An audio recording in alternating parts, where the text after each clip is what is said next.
हाँ जी दोस्तों, नमस्कार। क्या हाल है आप सभी के। मैं अमन बंसल आपके फिर से बहुत बहुत स्वागत करता हूँ ए बी गुरुजी चैनल में। और यहाँ पे दोस्तों आप लोगों के साथ में एक नया अपडेट लेकर मैं जुड़ गया हूँ, तो जल्दी से मेरे साथ में जुड़ जाएंगे। और हाँ, आते ही जो काम आप लोगों ने करना है वो वीडियो को लाइक करने का। यहाँ पे आज हमारे पास में जो स्टडी का दिन है वो है 61वां। इससे पहले वाले 60 दिनों की क्लासेज अगर आपने नहीं लगाई तो वो चिंता की बात नहीं है।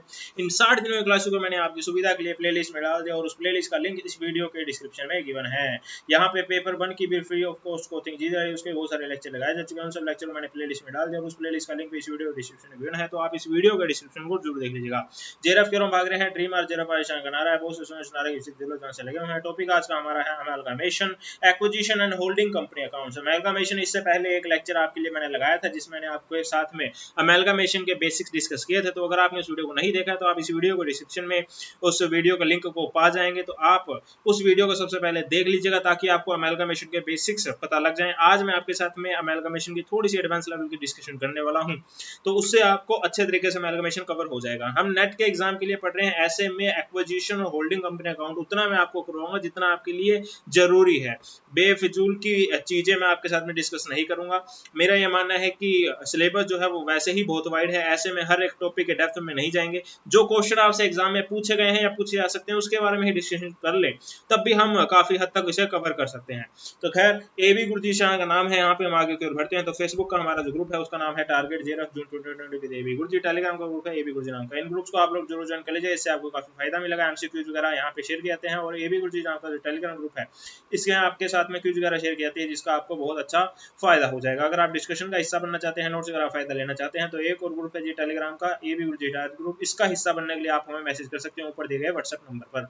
अगर आप इस चैनल पर नए हैं तो जरूर चैनल को सब्सक्राइब कर लीजिए बेल आइकन के साथ में, ताकि जैसे चैनल लाइव आए, कोई भी इंपॉर्टेंट वीडियो अपलोड करे उसका नोटिफिकेशन आप तक पहुंच पाए। इस वीडियो को डिस्क्रिप्शन को जरूर देख लेना। इंपॉर्टेंट प्लेलिस्ट लिंक यहाँ पे देख के मैंने आपको पहले ही बता दिया था। आप जो स्क्रीन पर आप ऊपर की डॉक्यूमेंट जाते हुए देख रहे हैं, ये वो क्लासेज है जो इससे पहले मैंने आपके साथ में डिस्कस कर ली है। अकाउंटिंग एंड ऑडिटिंग है बेसिकली।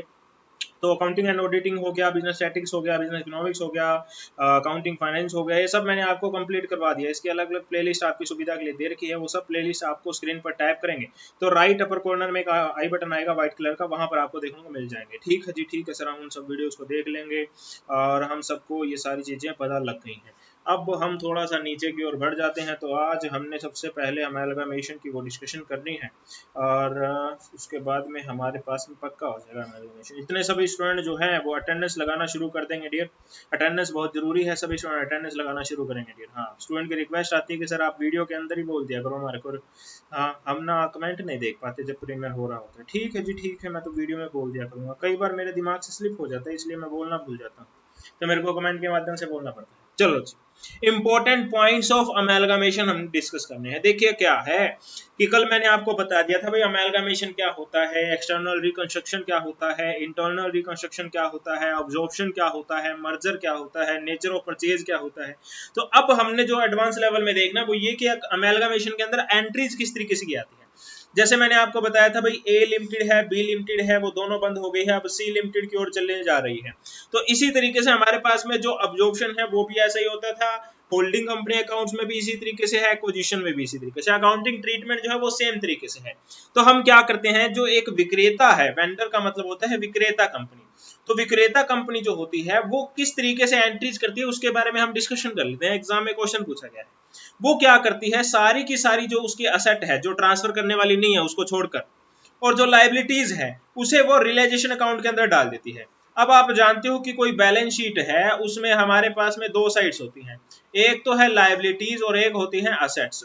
अब किसी कंपनी की असेट साइड में फिक्स असेट आ रही है, करंट असेट्स वगैरह आ रही है, यहाँ पे हमारे पास में करंट लाइबिलिटीज वगैरह आ रही है, नॉन करंट लाइबिलिटीज तो वो होती है। तो अब इसने इस फिक्स असेट को खत्म करना है, या मान लो करंट असेट को खत्म करना है, करंट लायबिलिटीज को खत्म करना है, तो क्या करना पड़ेगा। सबसे पहले तो मुझे ये बताओ कि इन असेट्स का बैलेंस कौन सा होता है। सर ये डीआर बैलेंस का होता है, और ये जो लायबिलिटीज हमारे पास में ये सीआर बैलेंस की होती है। तो अब इस सीआर को खत्म करना है, इसे नेस्त नाबूद करना है। सही बोला क्या मैंने, जल्दी से बताओ। नेस्त नाबूद करना है तो इसे हमें क्या करना पड़ेगा, गोलियां तो मारनी नहीं पड़ेगी, सीधा सीधा डीआर कर देंगे तो ये खत्म हो जाएगा। इसी तरीके से अगर ये डीआर बैलेंस में है तो इसे सीआर कर देंगे तो ये खत्म हो जाएगा जी। बुक्स के अंदर से इसका पत्ता साफ हो जाएगा, सीधी सीधी लैंग्वेज में बोल रहा हूं। तो हमने क्या करना है, हमने बोले तो वेंडर कंपनी ने क्या करना है, इनका पत्ता साफ करना है। पत्ता साफ करने के लिए क्या करेगी, रियलाइजेशन अकाउंट का सहारा ले लेगी। रियलाइजेशन अकाउंट का सहारा लेगी, डीआर को सीआर करना चाहती है, यानी रियलाइजेशन अकाउंट डीआर कर देगी और टू कर देगी असेट से। अब असेट का बैलेंस डीआर होता था, लेकिन टू में ले जाके इसे सीआर कर दिया जी, यानी ये जो असेट हमें दिख रही थी इसका पत्ता साफ कर दिया और रियलाइजेशन अकाउंट को खड़ा कर दिया। इसी तरीके से यहाँ पे करंट लायबिलिटीज हमें सीआर बैलेंस के रूप में दे रखी थी, इसे डीआर कर देंगे। Liabilities account DR to realisation account हमने यहां पर कर दिया। अब इसका भी पत्ता साफ हो गया, लेकिन रियलाइजेशन अब गले की फांस बन गया जी। ये क्या होता है, अभी इसके बारे में डिस्कशन कर लेंगे जी। यहां पर क्या दे रखा है, दूसरा point, purchase consideration is transfer to realisation account.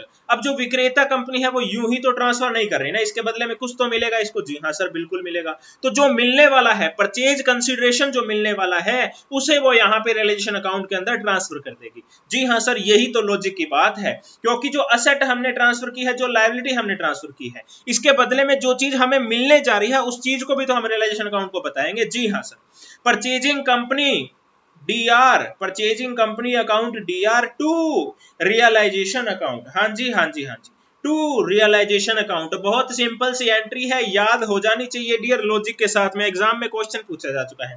Purchasing company D R कर रहे हैं, इसका मतलब ये कि हमारी असेट बन चुकी है। जी हाँ सर, परचेजिंग कंपनी ने पैसा देना है हमारे को, हमारी असेट है तो डीआर ही करेंगे, सीआर थोड़ा ना करेंगे। अब सीआर रियलाइजेशन अकाउंट हो रहा है, इसका मतलब हमारे दिमाग में एक चीज जा रही है कि रियलाइजेशन अकाउंट अगर सीआर होता है तो कंपनी के लिए फायदे का सौदा है। हाँ जी, फायदा। ओ माय गॉड सर, फायदा। ओ माय गॉड सर, फायदा। हाँ जी, ये 3-4 बार बोल रहा हूं, इसके पीछे कारण क्या है, कारण ये है कि आपको ये चीजें जम जाएं डियर, आपके दिमाग में ये चीजें चली जाएं। मेरे को चाहे 3-4 बार बोलना पड़ जाए, लेकिन आपके दिमाग में अगर चली गई ना तो मैं कामयाब हो जाऊंगा। एग्जाम तक बनी रह गई ना तो मैं कामयाब हो जाऊंगा। एग्जाम में आ गया क्वेश्चन और आपने सही कर दिया ना तो मैं कामयाब हो जाऊंगा डियर।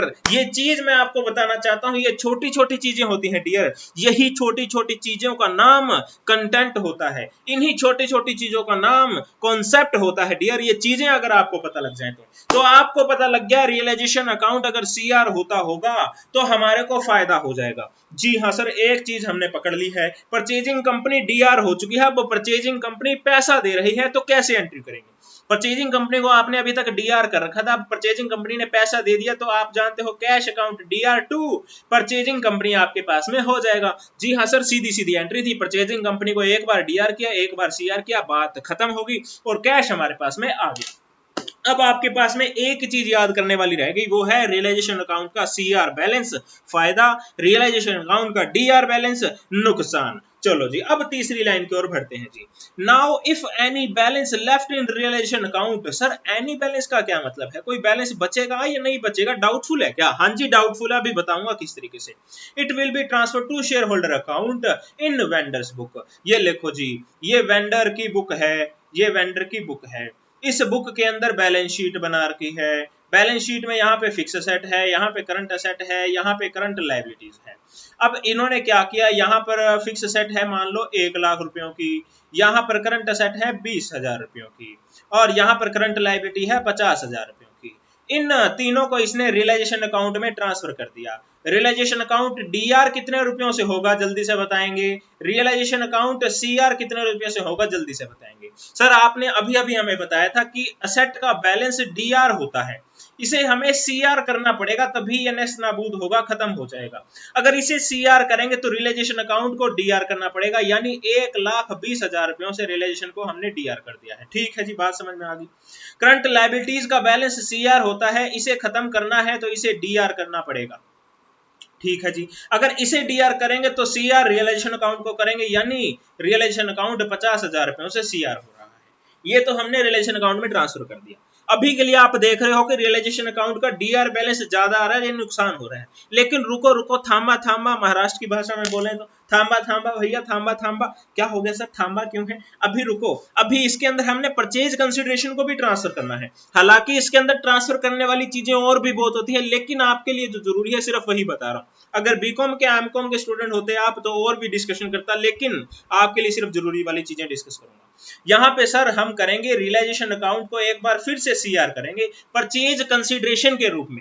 परचेज कंसिडरेशन कहां से आ रहा है? परचेजिंग कंपनी के पास से। ये परचेजिंग कंपनी है, परचेजिंग कंपनी ने इन असेट्स को ले लिया, यहाँ पर डीआर कर दिया, इस लायबिलिटी को उठाया, यहाँ पर सीआर कर दिया, यानी लायबिलिटीज के अंदर यहाँ पे लिख दिया, यहाँ पे ये उसने अपनी बैलेंस शीट के असेट साइड में लिख दिया। इसके बदले में कुछ ना कुछ तो ये परचेजिंग कंपनी देगी ना, जो भी कंपनी दे रही है उसे रियलाइजेशन अकाउंट के सीआर में डाल देंगे। मान लो हिसाब तो हमारे पास में बनता था कि असेट मिली है 1,20,000 की और लायबिलिटी मिली है 50,000 रुपए की, तो हिसाब देखा जाए तो परचेजिंग कंपनी को सिर्फ और सिर्फ 70,000 रुपए देने चाहिए। लेकिन हुआ क्या, इस कंपनी ने इस वेंडर कंपनी को 70,000 की बजाय 1,00,000 रुपए दे दिया।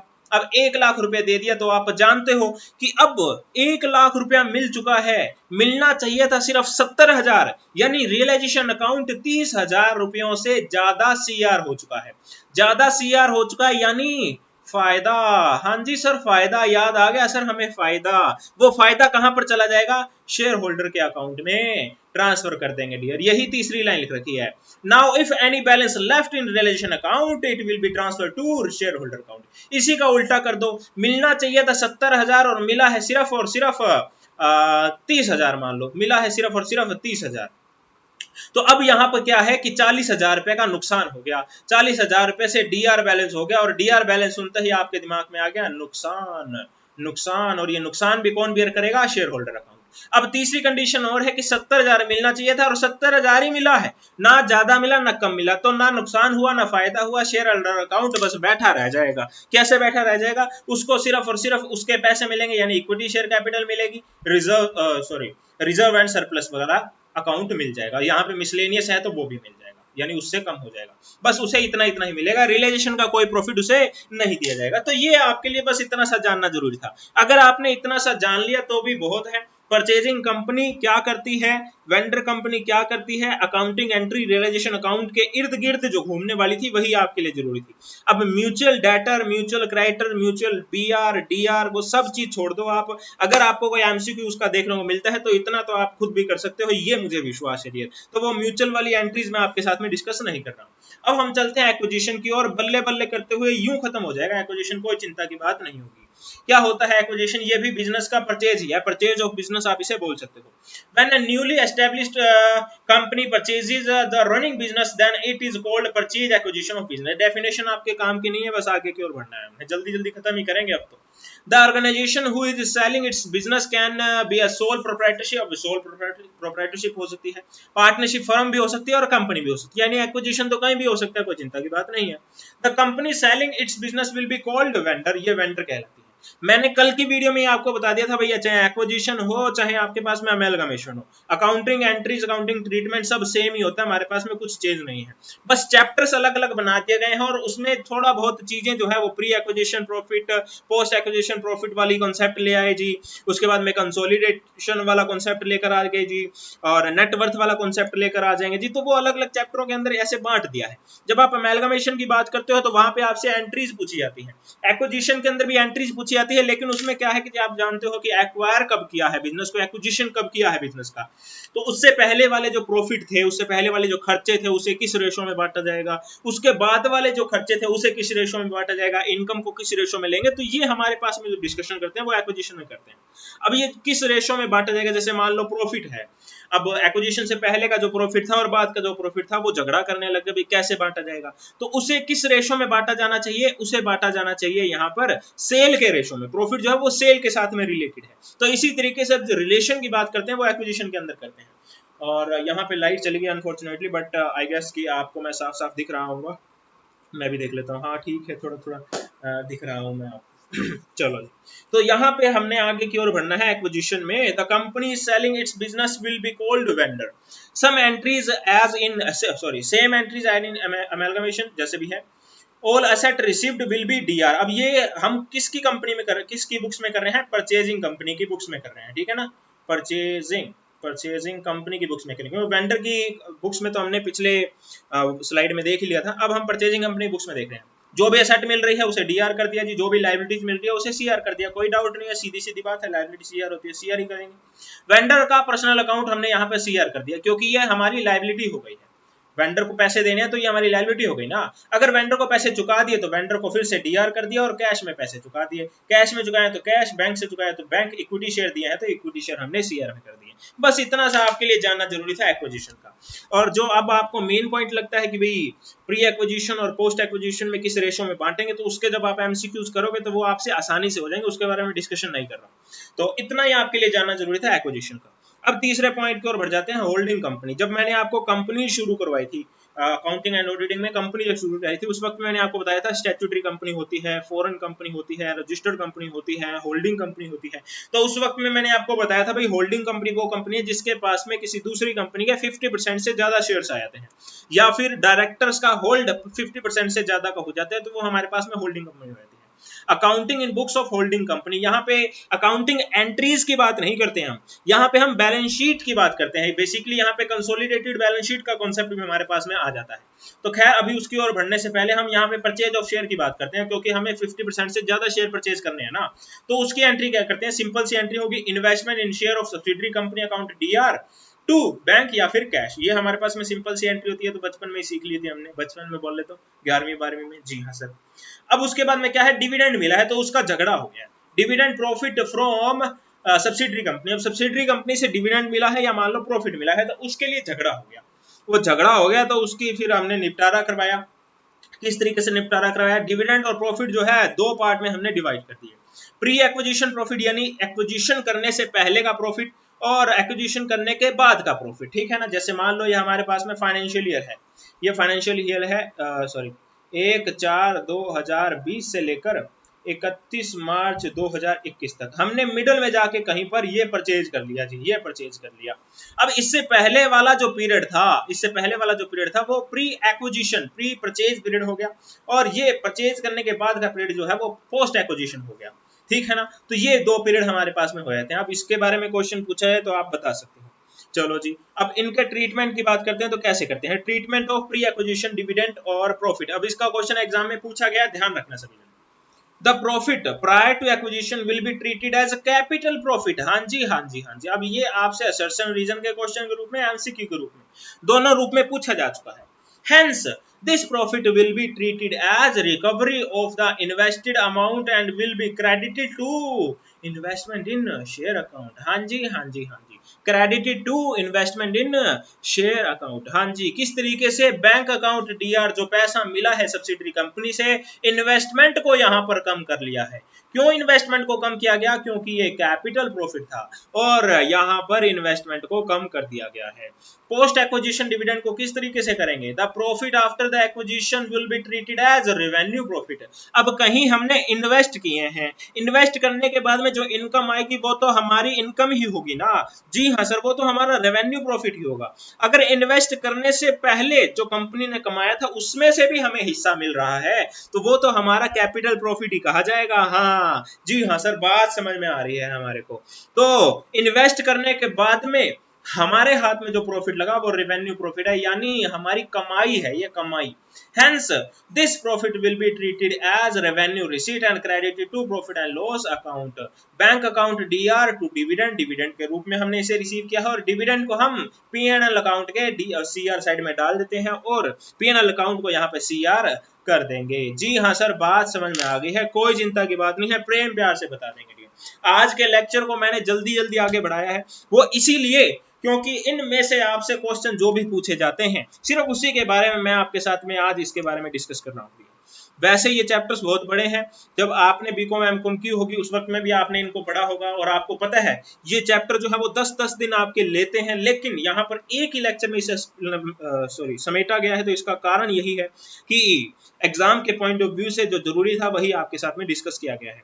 तो क्लास कैसी लगी है जल्दी से मुझे बताना शुरू कर देंगे। और यहाँ पे मैं आपको बता दूं कि हमारे चैनल ने आपके लिए पेटीएम नंबर लॉन्च कर दिया है, तो अगर आपको लगता है कि ये चैनल आपके लिए कुछ कर रहा है, आपकी तैयारी करवा रहा है, तो आप इन नंबर्स पे कंट्रीब्यूट कर सकते हैं। 811144 976310 ये हमारा ऑफिशियल पेटीएम नंबर है। और अगर आप पेटीएम यूज नहीं करते हैं तो यूपीआई आईडी हमने लॉन्च कर दी है। इस यूपीआई आईडी amanmanupia@pnb पर भी आप कंट्रीब्यूट कर सकते हैं। अभी तक जिन भी स्टूडेंट ने कंट्रीब्यूट किया उसके लिए बहुत बहुत धन्यवाद, चैनल आपका बहुत आभारी है जी। इससे चैनल को सपोर्ट मिलता है, फ्री एजुकेशन को बढ़ावा अगर आप इसके लिए देना चाहते हैं तो इन नंबर्स पे जरूर कंट्रीब्यूट कर दीजिएगा। आप सभी ने कमेंट कर दिया होंगे, अटेंडेंस हमने शुरुआत में लगा ली थी। इसी के साथ में 61वें दिन की क्लास अब मैं कंप्लीट कर देता हूं। अमेलगामेशन एक्विजिशन होल्डिंग कंपनी अकाउंट मैंने कंप्लीट करवा दिया है। अमेलगामेशन का इससे पहले वाले लेक्चर अगर आपने नहीं देखा तो इस वीडियो के डिस्क्रिप्शन को जरूर देख लेना, यहाँ पे आपको इसका लिंक मिल जाएगा। स्क्रीन पर टैप करने पर राइट अपर कॉर्नर में जो आई बटन आएगा उस पर भी आप गो थ्रू हो जाइएगा, सारी अलग अलग प्लेलिस्ट वहां पर आपको देखने को मिल जाएगी। और इन ग्रुप्स को आप लोग जरूर ज्वाइन कर लीजिएगा। टेलीग्राम का ग्रुप एबी गुरुजी, फेसबुक का group target 0 June 2020 with AB Guruji. और अगर आप डिस्कशन करना चाहते हैं, नोट्स वगैरह का फायदा लेना चाहते हैं तो आप इस ग्रुप का हिस्सा बन सकते हैं। इसका हिस्सा बनने के लिए आप ऊपर दिए गए व्हाट्सएप नंबर पर व्हाट्सएप कर सकते हैं। तो ये थी वीडियो आप लोगों के लिए। मुझे उम्मीद है आप लोगों को वीडियो बहुत पसंद आई होगी। अगर आप सुझाव हो तो आप कमेंट बॉक्स में लिखना मत भूलिएगा। वीडियो को लाइक नहीं किया है तो लाइक जरूर कर दीजिए और हाँ शेयर भी जरूर कीजिएगा सभी फेसबुक और व्हाट्सएप के एजुकेशनल ग्रुप में जितने भी आप लोगों के पास अवेलेबल है उनमें, ताकि ज्यादा से ज्यादा स्टूडेंट हमारे चैनल पर जुड़ पाए और उन्हें भी पता लग पाए कि एबी गुरुजी नाम का एक यूट्यूब चैनल है जो उन्हें फ्री में कोचिंग प्रोवाइड करवा रहा है। इस वीडियो को देखने सभी का बहुत बहुत धन्यवाद। जय हिंद, जय भारत।